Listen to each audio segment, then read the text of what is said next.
हजारों वर्ष पुरानी भारतवर्ष की सभ्यता और संस्कृति, जिसने विश्व को दिया शांति, सह-अस्तित्व और वसुधैव कुटुंबकम का संदेश, और उस सभ्यता को अपने नाम से पहचान देने वाली महान नदी सिंधु, जिसका प्रवाह भारत की अनादि और अनंत यात्रा का साक्षी रहा है। कहां है ये सिंधु और भारतवर्ष की वर्तमान सीमाओं में कहां होते हैं उसके दर्शन? क्या है उसका संदेश और सभ्यता का मर्म?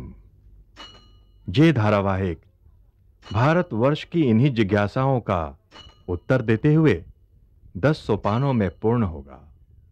आइए देखें सिंधु सभ्यता की कहानी, अर्थात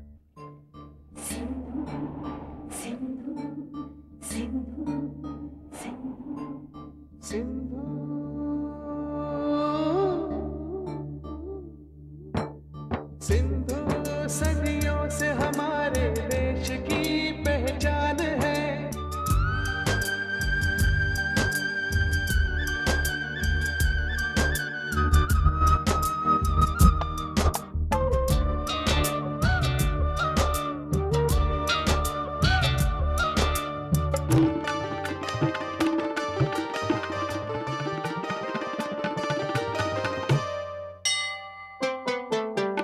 देश के दुख सुख से इसका आज का रिश्ता नहीं, इसका पानी साफ है, शफाफ है, खारा नहीं। आपने हैरत है अब तक इस तरफ देखा नहीं।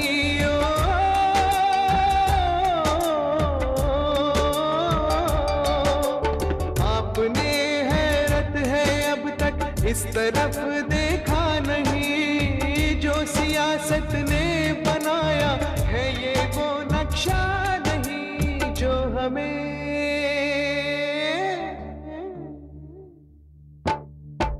हमें कुदरत ने बख्शा है, ये वो सम्मान है।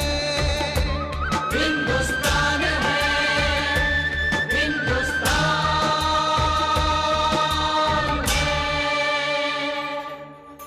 सिंधु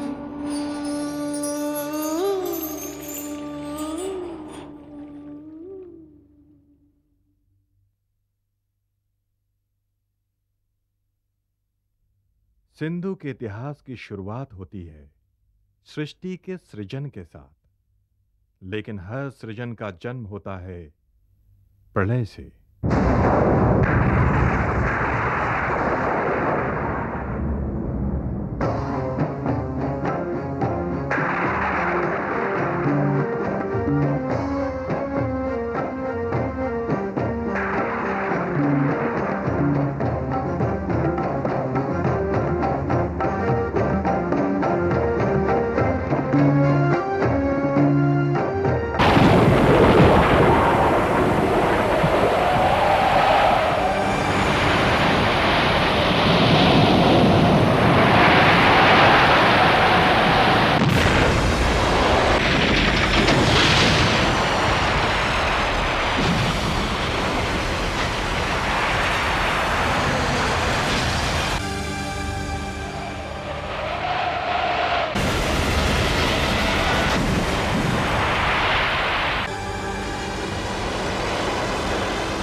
न था वायुलोक न उसके परे नभ, काल के उन क्षणों में न अनस्तित्व था न अस्तित्व।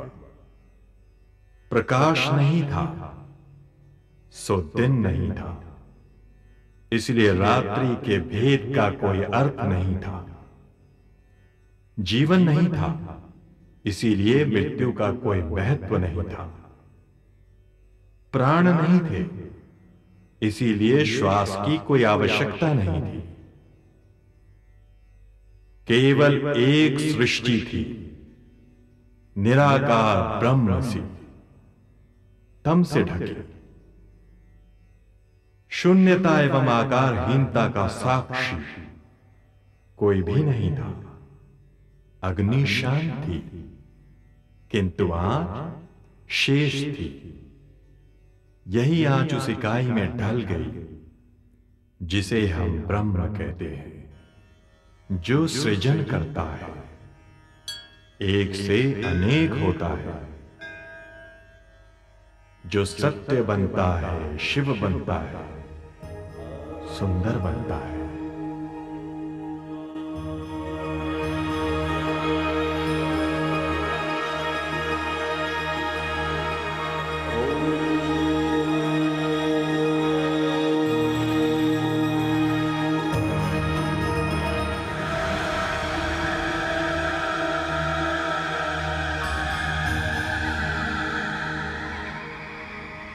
मैं ही वह भाग्यशाली हूं जिसके तट को महान सिंधु ने पावन किया। समस्त ब्रह्मांड में मैं ही एकमात्र ऐसा बड़भागी क्षेत्र हूं जिसके सिंधु तट पर वेद गाए गए। गणानाहं त्वा गणपतिं भवामहे कविं कवीनामुपमश्रवस्तमम् ज्येष्ठराजं ब्रह्मणाम्। मैं आर्यवर्त था, आज मैं भारत हूं। भारत, जिज्ञासु भारत।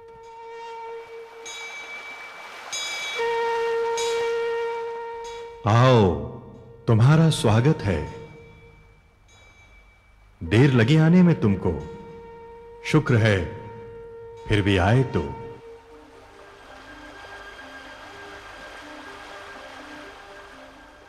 कौन है आप? आप दिखाई क्यों नहीं देते?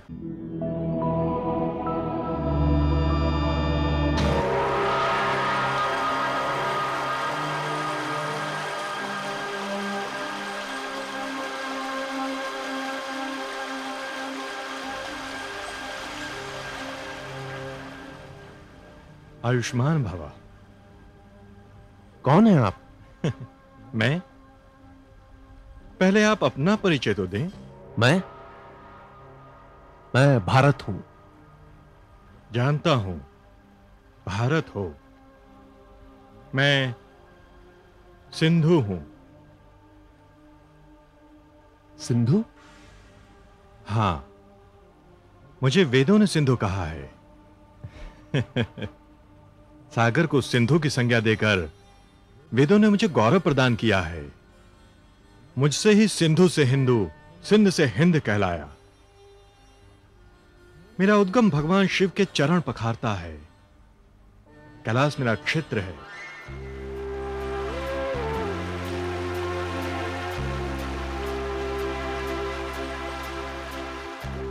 मानसरोवर मेरा जनक है।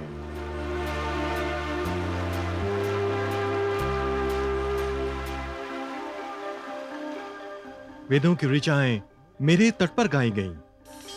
आर्य संस्कृति के विकास का इतिहास मेरे ही तट से जुड़ा हुआ है। मर्यादा पुरुषोत्तम श्री राम ने माता जानकी एवं अनुज लक्ष्मण के साथ तब मेरे तट को पावन किया था जब उन्होंने भरत को सिंधु प्रदेश का अधिपति बनाया था। शाह अब्दुल लतीफ के सूफी साहित्य ने मेरे ही तट पर तसव्वुफ की ऊंचाइयों को छुआ है।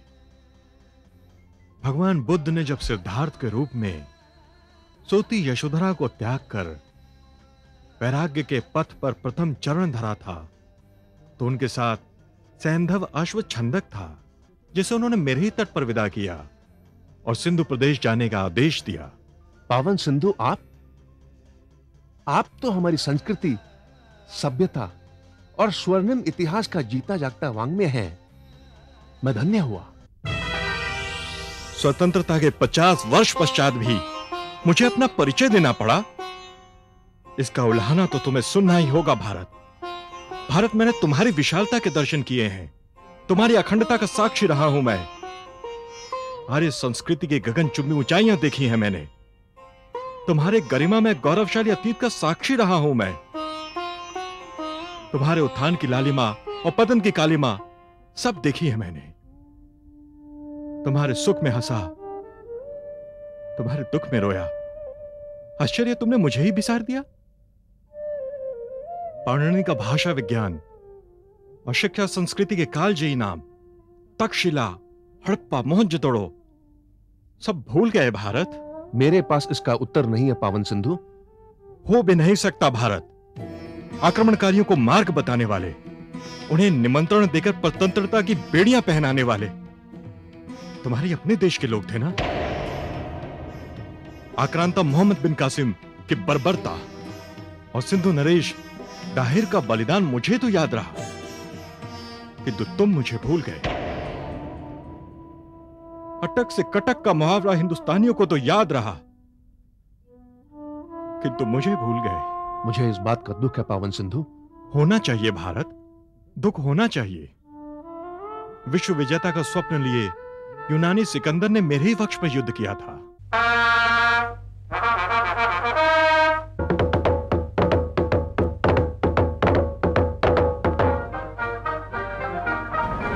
किंतु पोरस के साहस के सामने उसके सैनिकों ने आगे बढ़ने का साहस ही नहीं किया। सिकंदर को पोरस के राजनिष्ठा के समक्ष नतमस्तक होना पड़ा। उस युद्ध से लेकर बटालिक क्षेत्र में कारगिल में लड़ा गया युद्ध, जिसमें अनेकों भारतीयों ने अपना रक्त बहाया, अभी तक मेरे तट पर सूखा नहीं है। लेकिन फिर भी मैं तुम्हें याद नहीं आया। क्षमा सिंधु, क्षमा।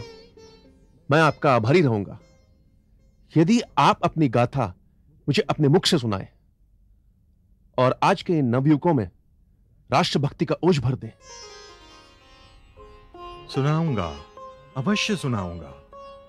ध्रुव काल से लेकर वर्तमान तक की अपनी गाथा का वृतांत मैं तुम्हें अवश्य सुनाऊंगा। इतिहास के पन्नों को तुम्हारे समक्ष सजीव कर दूंगा। तुम्हारे आग्रह पर मैं शांत कैसे रह सकता हूं भारत? मैं सिंधु हूं। वेदों ने दिया है मुझे ये नाम, सिंधु। देश के दुख सुख से इसका आज का रिश्ता नहीं। इसका पानी साफ है, शफाफ है, खारा नहीं। आपने हैरत है अब तक इस तरफ देखा नहीं। महान सिंधु यानी इंडस दुनिया की सबसे प्राचीन नदियों में से एक है। इतना ही नहीं, सिंधु हजारों वर्षों में विकसित प्राचीन भारतीय सभ्यता की शक्ति और स्थायित्व का प्रतीक भी है। पश्चिम तिब्बत में कैलाश मानसरोवर क्षेत्र से निकलने वाली सिंधु मानसरोवर के दक्षिण से होकर बहती है और फिर लद्दाख, गिलगित से गुजरते हुए पाकिस्तान में मुल्तान, बहावलपुर, अटक और कराची होते हुए महासागर में मिल जाती है। सिंधु दुनिया की सबसे लंबी नदियों में से भी एक है। अपने उद्गम से निकलकर सागर तक पहुंचने में सिंधु कुल 2900 किलोमीटर की दूरी तय करती है। हमारी देश की जितनी भी महत्वपूर्ण नदियां हैं उसमें सिंध एक प्रकार से सर्वोपरि है। हमारे पास और नदियों को तो नदी कहा है, सिंधु को और ब्रह्मपुत्र को नद कहा है। ये पुरुषवाची हैं, तो सिर्फ इस बात को व्यक्त करने के लिए कि इनका महत्व कितने अपने आप में कितना था। वैसे अगर आपने कालिदास का प्रसिद्ध श्लोक सुना होगा, अस्त्युत्तरस्याम दिशि देवतात्मा हिमालयो नाम नगाधिराज पूर्वा परो तोय निधि व गाह्य स्थित पृथिव्याम यो मानदंड। तो वो उसने एक परिकल्पना की है कि हिमालय की दो जो बाहें हैं, ब्रह्मपुत्र और सिंध के रूप में, वो पूर्व की बात करता है, पश्चिम की बात करता है। तो वो दोनों ने इस देश को गोदी में लिया है। वो कल्पना है उसमें, शायद उसने हिंदुकुश का क्षेत्र था उसको भी हिमालय के ही अंतर्गत लिया। तो यहाँ से महत्व समझ में आ जाता है इसका। बाहु जिस प्रकार प्रोटेक्ट करता है, हाथ जिस प्रकार प्रोटेक्ट करते हैं, उस प्रकार इन दोनों नदियों ने हमारे देश को लालन किया है या समेटा है। और इस बात का प्रमाण जो है कालांतर में इन नदियों के किनारे जो सभ्यताएं फली फूली उससे भी सिद्ध होता है। इस नदी का नाम संस्कृत के शब्द सिंधु से आया है।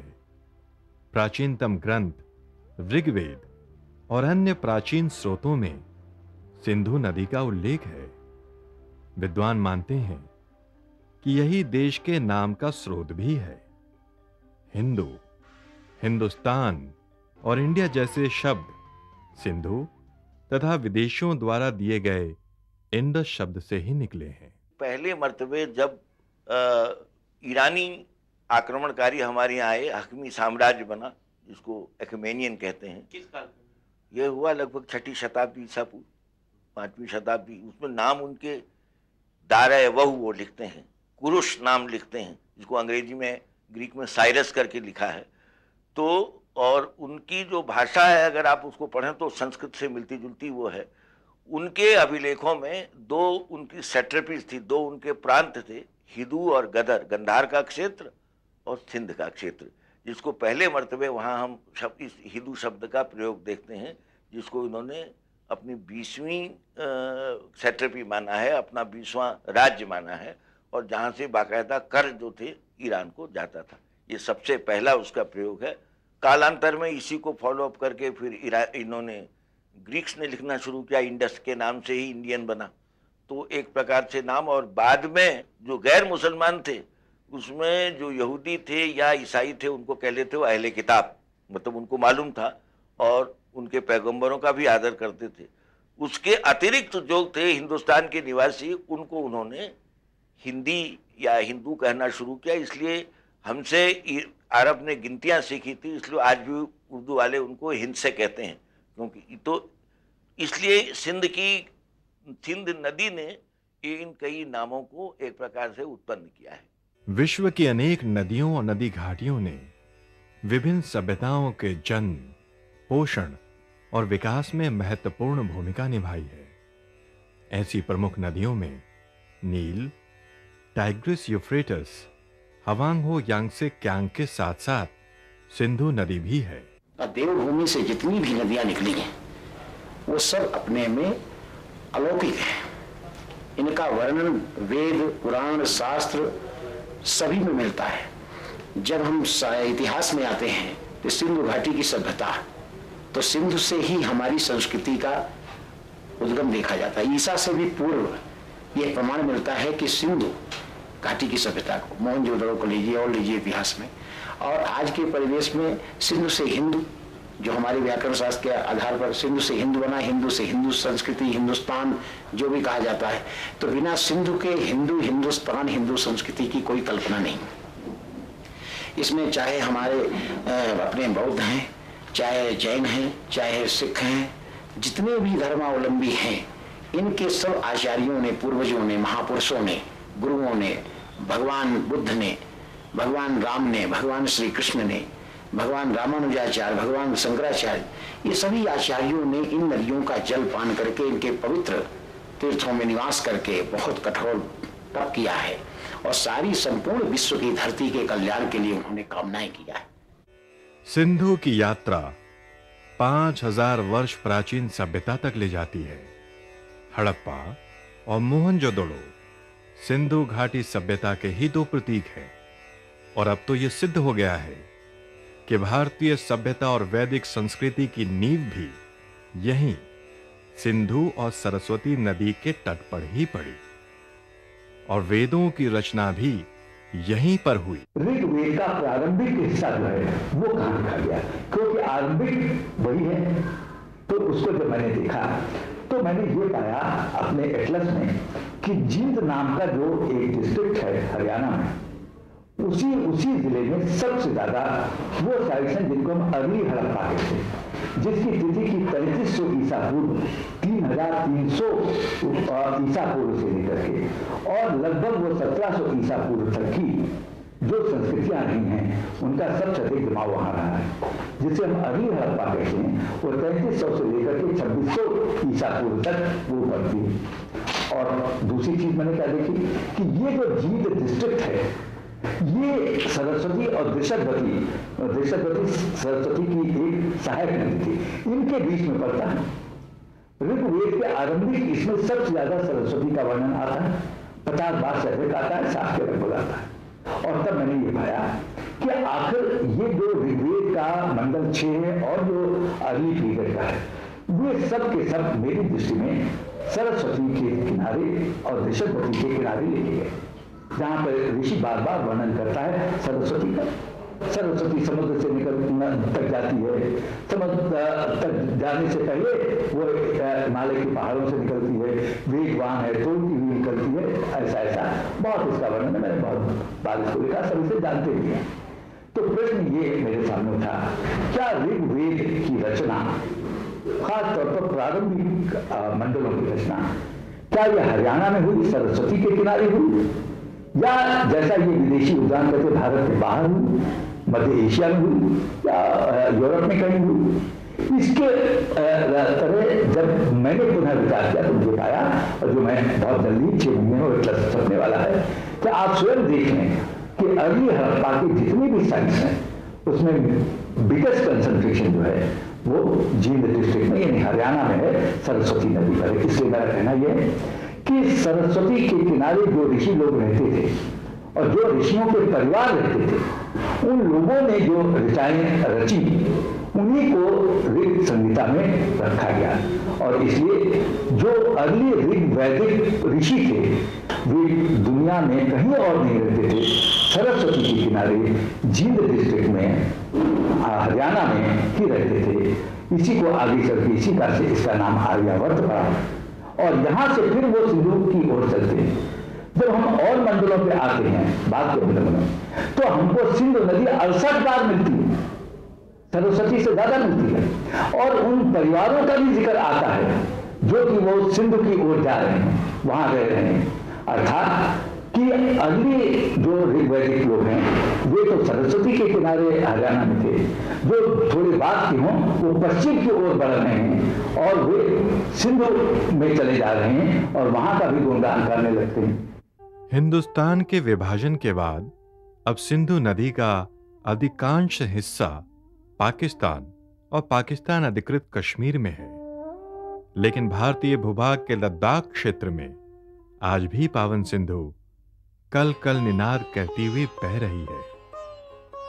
कहीं शांत धीर गंभीर,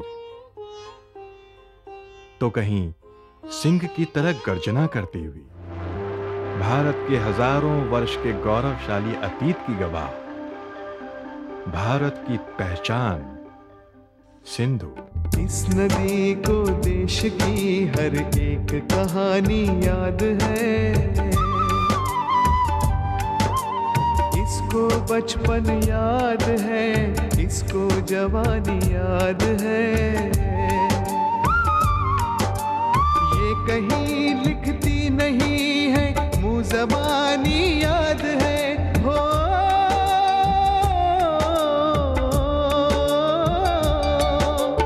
ये कहीं लिखती नहीं है, मुँह ज़बानी याद है। ऐसी आसत तेरी हर एक मेहरबानी।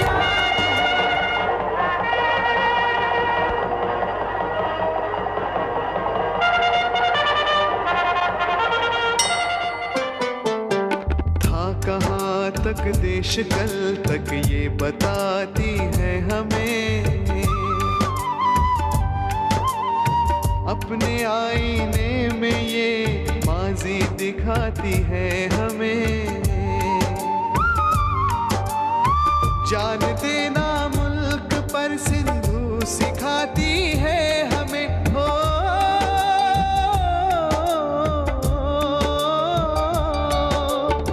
जान देना मुल्क पर सिंधु सिखाती है हमें। माँ की तरह अपने सीने से लगाती है हमें। जख्म है,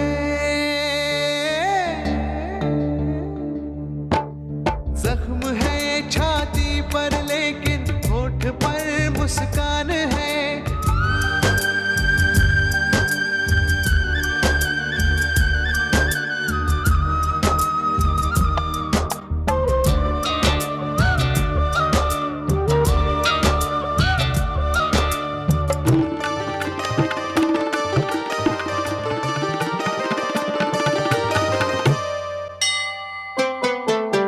देश के दुख सुख से इसका आज का रिश्ता नहीं। इसका पानी साफ है, शफाफ है, खारा नहीं।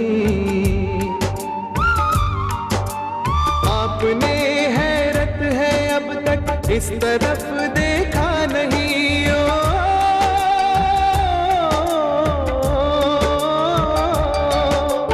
आपने हैरत है अब तक इस तरफ देखा नहीं। जो सियासत ने बनाया है ये वो नक्शा